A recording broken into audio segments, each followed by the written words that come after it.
Halo bro, sis, ketemu lagi dengan saya membahas tentang persamaan dan ketidaksamaan linier satu variabel dengan saya pecinta kelas Ablong Diani, SMP Kanisius Budi Murni. Yang pertama adalah kompetensi dasar. Kompetensi dasarnya ada dua. Yang 3.6 itu menjelaskan persamaan dan ketidaksamaan linier satu variabel dan penyelesaiannya. Yang 4.6 menyelesaikan masalah yang berkaitan dengan persamaan dan ketidaksamaan linier satu variabel. Persamaan linier satu variabel ini meliputi apa saja nanti yang kita bicarakan.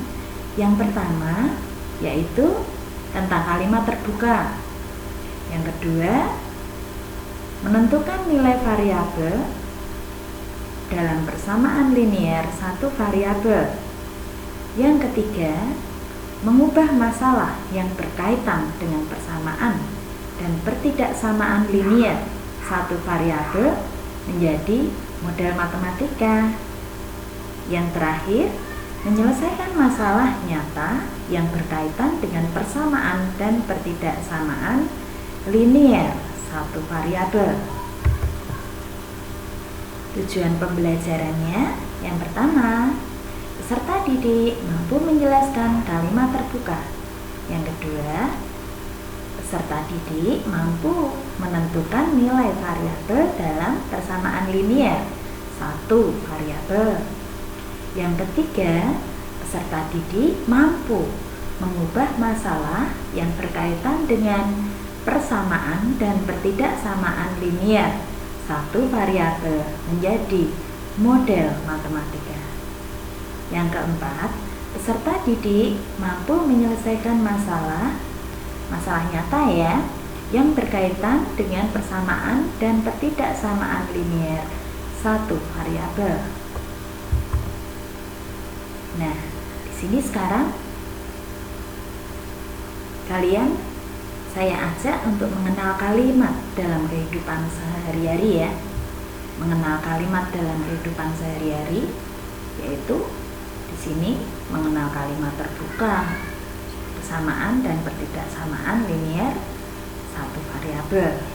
Ini yang poin yang kita pelajari hari ini.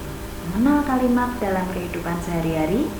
Yang kedua, mengenal kalimat terbuka, persamaan dan ketidaksamaan linier satu variabel. Nah, di sini saya memberikan contoh kalimat yang tidak dapat dinilai kebenarannya. Contohnya, siapakah presiden pertama Republik Indonesia? Contoh yang kedua, dari manakah asal grup band Blackpink?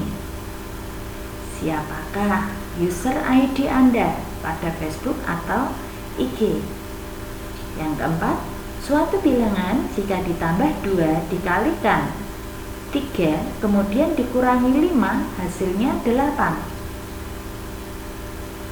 Kalimat-kalimat tersebut tidak dapat dinilai salah atau benarnya.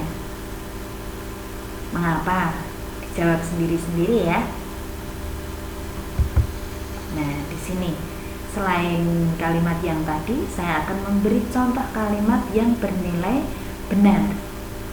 Contoh yang pertama, Presiden pertama Republik Indonesia adalah Ir Soekarno. Benar ya? Yang kedua, 9 ditambah 4 dikurangi 5 sama dengan 8. Kalian bisa menghitung sendiri. Nah, sekarang kalimat yang bernilai salah. 2 jika dikalikan 5 kemudian ditambah 4 hasilnya 17. Kalimat yang kedua saya beri contoh. Republik Indonesia merdeka pada tahun 1950. Nah, dua kalimat ini jelas salah ya. Nah, sekarang saya mengajak Anda untuk mengenal tentang kalimat terbuka, persamaan, dan pertidaksamaan linier satu variabel. Mengenal dulu ya. Kalimat terbuka. Kalimat terbuka itu apa? Kalimat terbuka itu kalimat yang belum dapat ditentukan nilai kebenarannya, yaitu bernilai benar saja atau salah saja, karena memiliki unsur yang belum diketahui nilainya. Unsur berikutnya disebut dengan variabel. Terus kemudian saya tadi menyebutkan variabel. Variabel itu apa? Variabel itu simbol atau lambang yang mewakili sembarang anggota suatu himpunan semesta ya. Biasanya dilambangkan dengan huruf kecil, bisa A, bisa B, bisa C sampai Z. Contoh di sini, 5 ditambah N sama dengan 9. Nah, ini ya, merupakan kalimat terbuka karena memiliki variabel N. Jelas ya? X ditambah 5 sama dengan 10. Nah, variabelnya mana? Ini variabelnya X. Terus kemudian contoh yang ketiga, 5X dikurangi 7 sama dengan 2X tambah 6. Variabelnya ini juga X ya. Terus kemudian contoh yang keempat, 4A lebih kecil atau sama dengan 12. Nah, di sini variabelnya A. Terus contoh yang kelima, 5B tambah 3 lebih besar atau sama dengan 4B kurangi 15. Nah, ini variabelnya B. Masih harus ditentukan dulu nilai kebenarannya. Nah, sekarang berikutnya, kalimat-kalimat terbuka yang tadi saya sebutkan itu masing-masing memiliki satu variabel berpangkat 1. Maka yang dihubungkan dengan menggunakan tanda sama dengan ini disebut dengan persamaan linier satu variabel. Saya ulangi lagi, yang dihubungkan dengan tanda sama dengan disebut persamaan linier satu variabel. Sedangkan yang dihubungkan dengan tanda lebih besar atau sama dengan, lebih kecil atau sama dengan, lebih kecil atau lebih besar, itu disebut dengan pertidaksamaan linier satu variabel. Nanti kalau ada ini saya singkat menjadi PTSLV, itu berarti pertidaksamaan linier satu variabel. Bisa ya membedakan ya antara persamaan linier dengan pertidaksamaan linier, yaitu tanda persamaan berarti sama dengan, pertidaksamaan lebih besar lebih kecil pasti. Nah, di sini tadi pada contoh yang sudah saya berikan, contoh nomor 1, nomor 2, dan nomor 3 itu adalah bentuk dari persamaan linier satu variabel. Sedangkan contoh yang nomor 4 dan nomor 5 itu adalah bentuk dari pertidaksamaan linier satu variabel. Nah, ini sekarang mengenal persamaan linier satu variabel. Saya jelaskan lagi, persamaan linier satu variabel atau biasa saya singkat menjadi PLSV, ini adalah kalimat terbuka yang dihubungkan dengan tanda sama dengan dan hanya memuat variabel yang berpangkat 1. Kalau berpangkat 2 berarti nanti persamaan kuadrat. Terus kemudian saya akan membahas hal-hal yang berkaitan dengan persamaan linier satu variabel. Yang pertama, bentuk umum Bentuk umumnya ini AX tambah B sama dengan 0. A-nya tidak sama dengan 0 ya, A-nya tidak sama dengan 0. Maaf, ini kurang, tidak sama dengan A koefisien dari X variabel, B-nya konstanta. Arti adalah bilangan real. Nah, sekarang persamaan linear satu variabel itu terdiri dari dua ruas, yaitu ruas kiri dan ruas kanan. Ruas kiri ya berada di sebelah kiri sama dengan ruas kanan ya berada di sebelah kanan sama dengan. Terus kemudian penyelesaiannya sekarang. Penyelesaian PLSV atau persamaan linear adalah nilai yang memenuhi persamaan linear. Ini atau pengganti dari variabelnya. Pengganti dari variabelnya dapat ditentukan dengan cara substitusi atau mengganti. Yang dimaksudkan dengan mengganti variabel sehingga kalimat menjadi benar. Nah, untuk mencari penyelesaian suatu persamaan, maka kita dapat mengubah persamaan menjadi dua atau lebih. Tentu saja menjadi persamaan yang tetap ekuivalen. Ekuivalen itu bernilai sama dengan cara. Nah, ini caranya nanti ini. Ditambah atau dikurangi kedua ruas dengan bilangan yang sama. Dikalikan atau dibagi kedua ruas dengan bilangan yang sama. Jelas ya? Nah, saya berikan beberapa contoh di sini. Contoh yang pertama, 3x sama dengan 6. 3x artinya 3 kali x. Nah, untuk menyelesaikan ini kan yang kita cari variabelnya di sini x. Berarti yang kita cari x-nya. Caranya tadi hanya menjumlahkan atau mengurangkan kedua ruas dengan bilangan yang sama. Yang pertama, yang kedua bisa dengan mengalihkan atau membagi kedua ruas dengan bilangan yang sama. Di sini saya akan, karena ini 3 kali x sama dengan 6, berarti kalau perkalian supaya mendapatkan x saja atau koefisiennya 1, 3x ini berarti harus dibagi dengan 3. 3 bagi 3 hasilnya 1, x. 6 dibagi 3 hasilnya 2.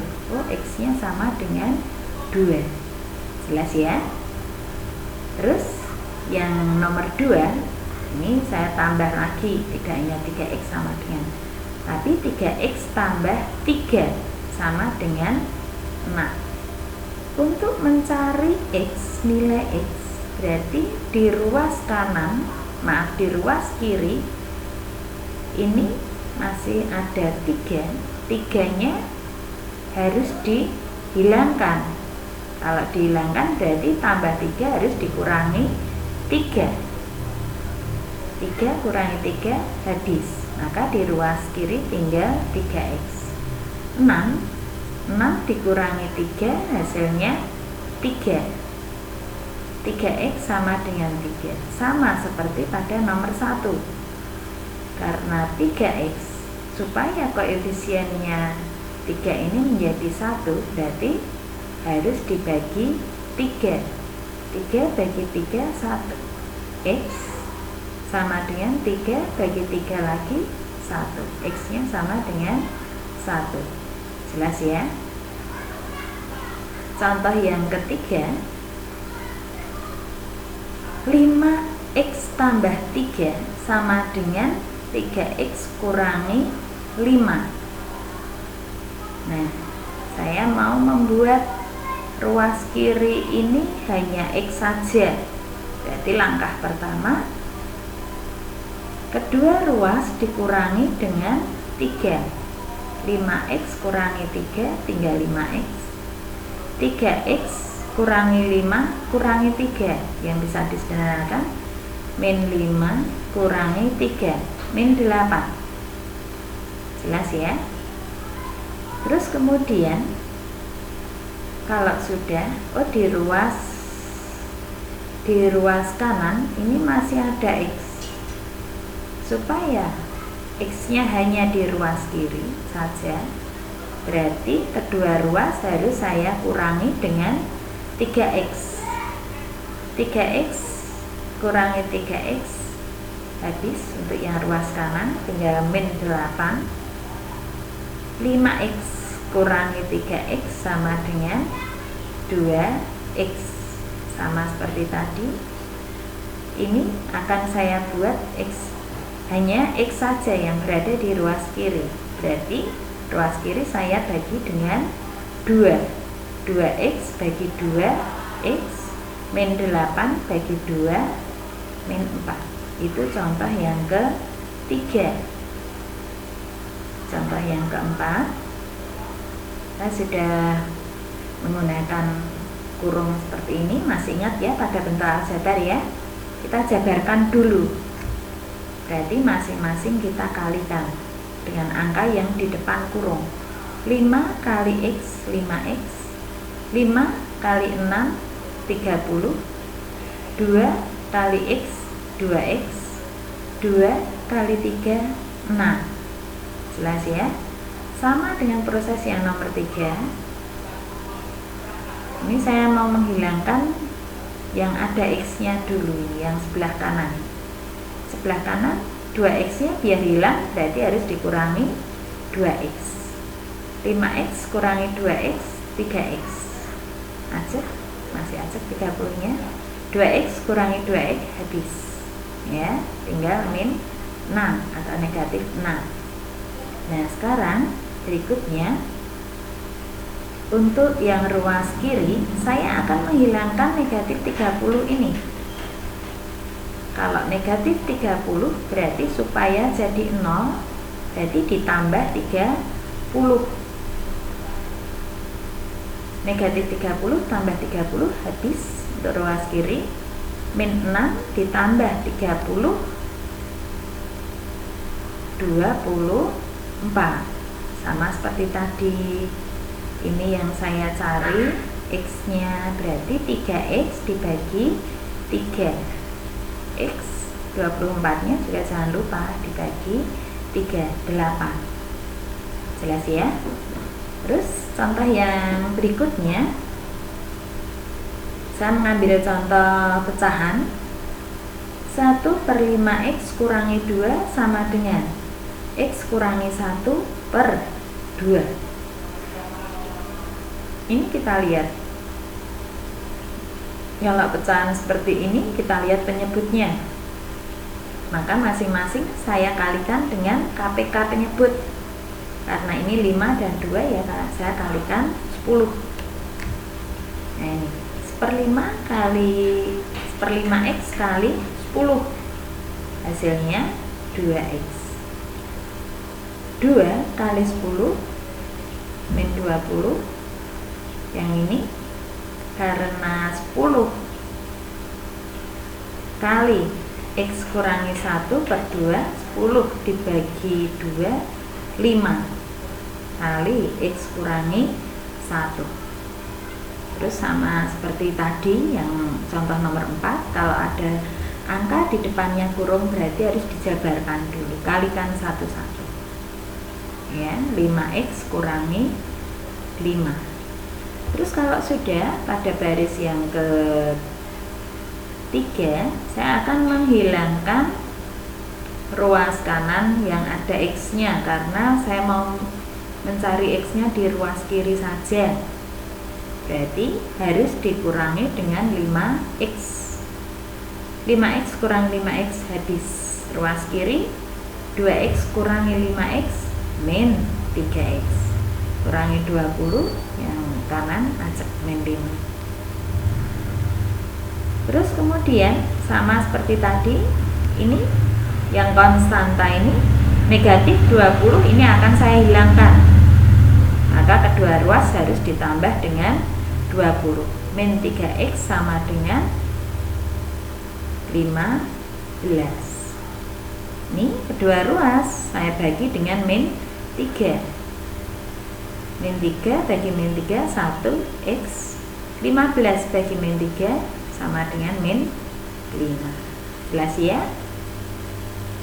Selamat siang.